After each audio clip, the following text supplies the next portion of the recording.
Je m'appelle Bernard Murigneux, j'habite sur Lyon.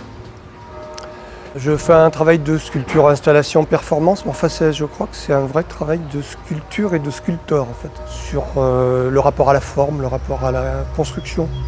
Les deux s'appellent construction parasite, donc elles n'ont pas de nom particulier, c'est un peu un nom générique d'un type d'œuvre que je réalise depuis quand même longtemps, qui sont donc des constructions, comme leur nom l'indique, et qui parasitent, entre guillemets, parasitent l'espace. Donc elles peuvent être installées sur un élément architectural, suspendu sous un pont, accroché à un arbre. Voilà, dans l'idée un peu d'introduire dans le réel une présence étrange et qui interroge le passant. C'est quand même vraiment le lieu qui impulse des choses. Il y a de la possibilité de réaliser une partie d'éléments en amont, mais le démarrage se fait sur place. Oui, la sculpture réagit vraiment au lieu, dans le sens du parasite, c'est-à-dire que la notion de parasitage, ce serait l'idée de prendre place quelque part. Et il y a l'idée de la recherche d'une adéquation avec un lieu, d'une installation, de trouver un coin, un espace pour s'installer, avec notamment peut-être l'introduction aussi d'un élément nouveau dans les sculptures qui arrive pour la première fois ici. C'est les pots de yaourt qui amènent une connotation encore plus peut-être organique, en tout cas comme je les assemble et travaille, presque animal. Pour moi, ça se situe un peu entre un être vivant animal par exemple, ou une carapace, et d'une construction et d'un habitat en même temps. Je suis intéressé par ces statuts intermédiaires, non résolus en fait d'une certaine façon.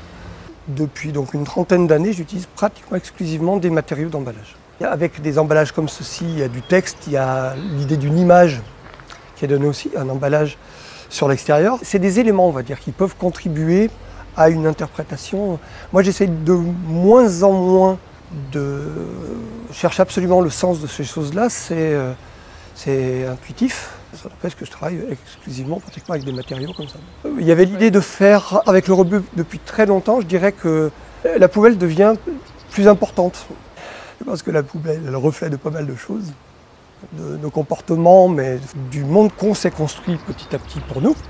Et je me suis rendu compte là effectivement que dans le fait de fouiller des poubelles, parce que là pour récupérer autant d'emballages, c'est un temps très important de collecte qui a été fait. Pendant le confinement, je n'ai pas pu pendant un temps récupérer les emballages. Et bien, enfin, au bout de 2 mois, j'avais envie d'aller à nouveau fouiller dans les poubelles, ce qui est assez curieux.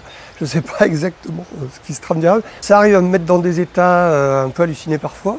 C'est étrange. Je ne sais pas trop ce qu'il y a derrière, je sens que c'est important.